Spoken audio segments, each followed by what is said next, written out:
Hello and welcome everybody to My Hero Academia Chapter 304 review. So I guess we'll just jump into the chapter. Got nothing to say.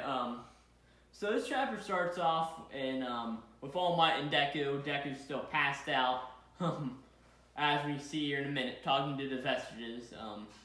And All Might just comments, "I can feel one for all within the boy, but only very faintly." And then I guess we cut over to Deku's mind, and he's sort of just like, "How is everyone faring? Aizawa-sensei, Ryuku, Ida, Gran Torino, Kacchan, Endeavor, Todoroki, Hado, Togata, Rocklock, and Manuel." Cool and all. But he doesn't even mention Oshako, which, alright then. Let's find that funny in the state of the thing. He mentions Ryuku, but he doesn't even mention Oshako. Alright then. And he's like, "Please, be okay, everyone." And then we cut over to probably the best panel of the whole entire chapter. It's Midoriya talking with the Vestiges, and they're all in these awesome chairs, and Deku's just standing there. And here we can really get a good look at the users we already knew about for the most part. Or we've seen their faces before, and as we're going to learn them in Season 5 if you don't read the manga, which, if you don't read the manga, why are you watching this? If you don't read the manga, read the manga. It's great. So we see chairs, and we see, I'm guessing, the second and third users just looking in the background. And then we get pretty much clarification on the order of everybody. So we see All For One's brother. I'm sorry, I forget his name. And he's like, "Sorry to force you all in this in such trying times." And then we see the second and third users just facing the wall, which is interesting and all. And then we see the fourth user. We get a clear look at his face, and he says, "This too is destiny." We see Buongiorno, or I think that was his name, the Black Whip guy, say, "No, just a matter of timing." We didn't see a dude that sort of looks like Best Genius in a way just say something. And Nana Shimura just sitting there also. And then Deku just goes, "Oh, all the predecessors here to dream with me again. Alright." And then, oh gosh, I probably should have looked his name up for doing this review, but All For One's brother, the maker of One For All, or All For One, or All For One, One For All, One For All, right? One For All? Yeah, One For All. That's it. Their quirk names are confusing. You've got to admit to that. Frog is simple enough. Engine, simple enough. Pop Off, alright. Gravity, sure. One For All and All For One, alright. But All For One's little brother, or the maker of One For All, pretty much says, "Before we could only interact with you by weaving through instances of your flickering consistence, but that limitation no longer exists. About 4 months ago, my power, One For All, began growing rapidly, along with the growth of the vestiges. Predecessors within All For One took on more solid forms, and now they're capable to communicate with each other." And he's like, "Earlier, I grew up powered by sheer force." And then Buongiorno just goes, "Don't worry though, kiddo, we'll still give you your privacy whenever we need it." And then Deku doesn't have a mouth, since he just got his arms, a leg, and his chest, and his mouth. And then he sort of manages to speak, right? And then the fourth user, who we didn't learn, is Hike Shinomori. He says, "In your last battle, you drew on my power without meaning to," which is Danger Sense, as we learned. And then he says, "That came to shock me. I get a sense that it would have been better for you to discover Danger Sense in a better setting." And then Banjo comes over and he's like, "Shinomori here was a weirdo shunned from our society for his life." And then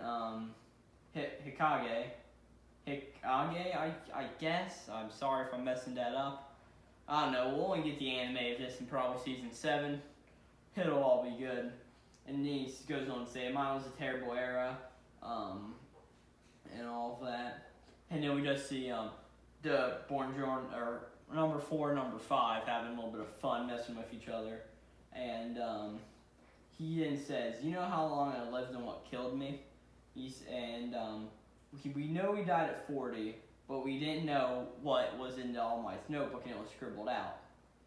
He died of old age at 40, which is why it was probably scribbled out, because All Might probably didn't want Deku or Bakugo knowing that, oh crap, if he unlocks this quirk, well damn, Deku's gonna live a short life, right? And then he said, Banjo and I had no way of knowing cause of my death until Yagi told us about some new research, which Yagi is All Might, right? And we see All Might sort of like a silhouette, like a flaming silhouette in a way of him. And then he says, I'll get straight to the point. As for now, One for All cannot be wielded by an ordinary person, right?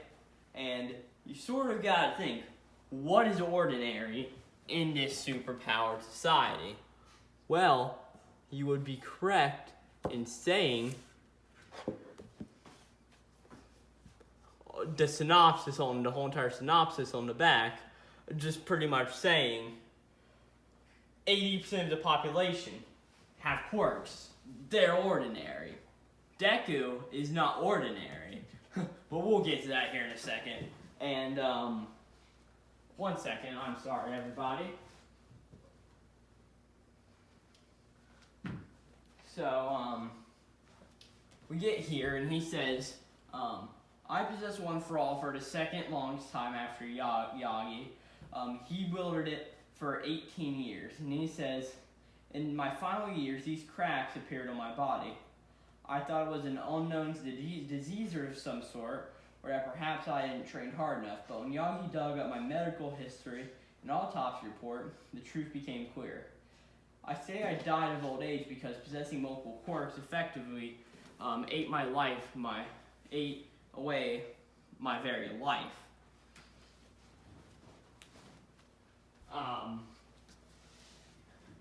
I'm sorry. My cat's being annoying. And then Deku's like, your life?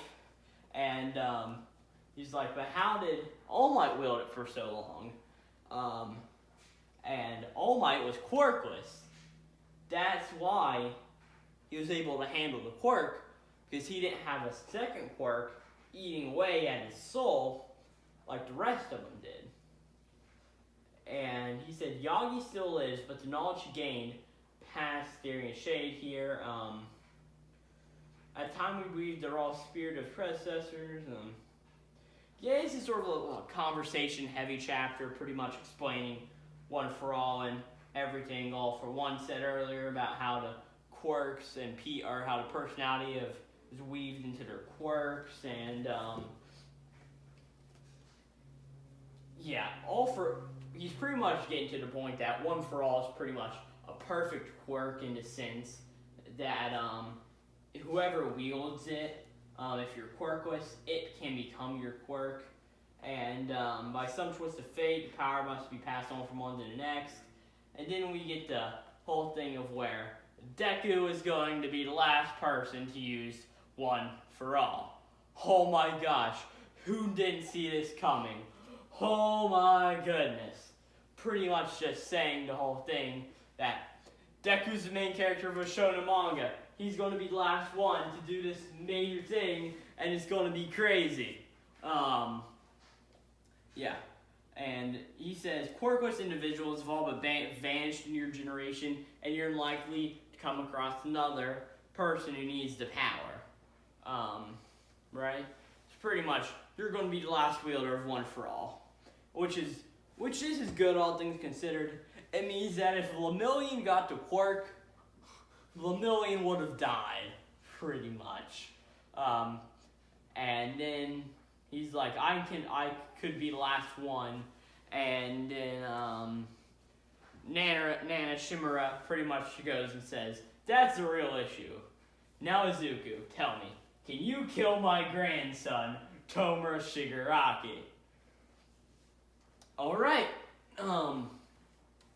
I don't exactly know where this chapter is going to go next, if it's going to have any point with Deku talking with the predecessors anymore, or if it's just going to be this one and done thing for this one chapter. I do not know, but this is going to be interesting. That's about all I can say. The whole thing of Nana just pretty much saying, "Can you kill Shigaraki?" Which I don't know. The real bad is all for one at this point, but I feel like he's going to be killed by Shigaraki at some point. So Shigaraki will be the main villain as he's been played out to be. I don't know, it'll be interesting. Well, I guess that's really my thoughts on the chapter. Thanks for watching, everybody. This review's not my best one, I can tell you that much, but I'll be back in probably another 2 weeks with chapter 305 and 306. Thanks for watching. Also, comment, like, subscribe if you like. If you don't, well, I don't know if I can like you. Thanks for watching.